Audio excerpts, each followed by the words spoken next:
Hello বন্ধুরা, সবাই কেমন আছো? আশা করছি ভালো ও সুস্থ আছো। আজকে আমরা পার্ট 14 অর্থাৎ নদীর দেশ গল্পটি দেখে নেব। এখানে আমরা চিত্রে দেখতে পাচ্ছি একটা বিশাল নদী, উপরে আকাশ, দূর দূরান্তে গাছপালা, কতগুলো নৌকো সারি সারি বেঁধে রাখা আছে, কিছু জঙ্গল, এসব অনেক কিছুই দেখতে পাচ্ছি। চলো বিস্তারিত কি বলেছে একটু দেখে নিই। বাংলাদেশ নদীর দেশ, শত শত নদী আছে এই দেশে, জালের মতো জড়িয়ে আছে সেগুলো নদীগুলো, কত সুন্দর সুন্দর নাম। মুখে আগুন নেই, কিন্তু নদীর নাম আগুন মুখা। আবার আরেকটার নাম দুধ কুমার, যেন দুধের নদী। ধানের সাথে মিলিয়ে নাম ধানতারা, ধানসিঁড়ি। এগুলো ছোট নদী।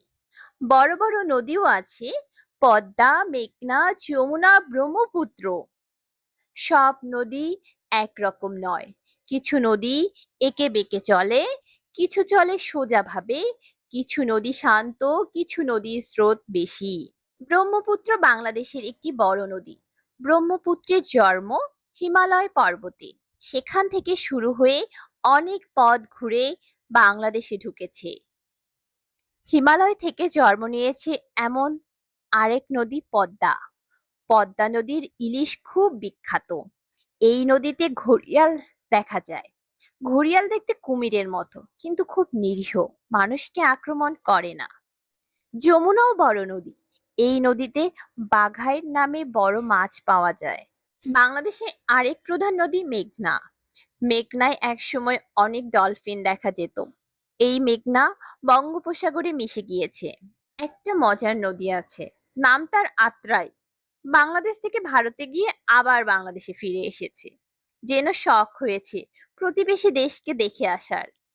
বাংলাদেশ ও মায়ানমারকে ভাগ করেছে এক নদী, তার নাম নাফ। ভারতের লুসাই পাহাড়ে জন্ম নিয়ে বাংলাদেশে ঢুকেছে কর্ণফুলী।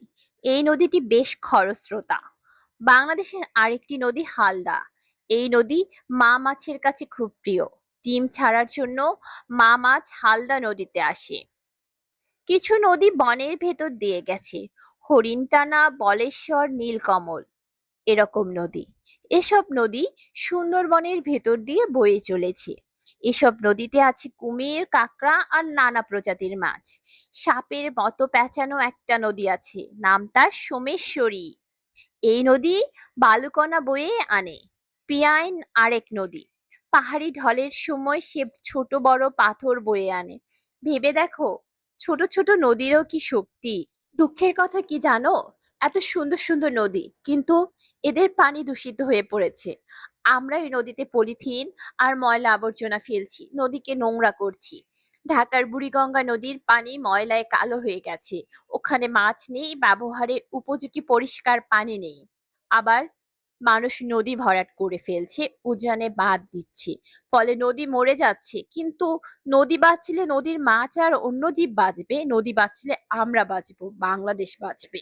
বন্ধুরা, এই গল্পটি সারসংক্ষেপ করলে দাঁড়াবে, আমাদের দেশে অসংখ্য নদী রয়েছে, নদীগুলো বেশ বেশ চমৎকার। এক একটি নদী এক এক রকম, বেশ বড় বড় নদীও রয়েছে। পদ্মা, মেঘনা, যমুনা, ব্রহ্মপুত্র, এগুলো বিশাল বড় নদী। আবার কিছু ছোট ছোট নদীও এখানে কথা বলা হয়েছে। নদীগুলোর উৎপত্তি স্থান এক এক জায়গায়, ভারতে, মায়ানমারে, বিভিন্ন জায়গায় বিভিন্ন ভাবে তারা বাংলাদেশে প্রবেশ করেছে এবং মিলিত হয়েছে বঙ্গোপসাগরে। এখন আমরা শব্দের অর্থগুলো দেখে নিব। স্রোত অর্থাৎ পানির প্রবাহ, খরস্রোত, অনেক স্রোত আছে যা দূষিত, নষ্ট। ডলফিন তিমি জাতীয় জলজ প্রাণী, বিখ্যাত, নামকরা, নিরীহ, শান্ত। বন্ধুরা, এই ছিল আজকের গল্প। দেখা হবে আমাদের পরবর্তী ভিডিওতে। পরবর্তী ভিডিওর জন্য আমাদের চ্যানেলটিকে অবশ্যই সাবস্ক্রাইব করতে হবে। আশা করি সবাই ভালো থাকবে, সুস্থ থাকবে।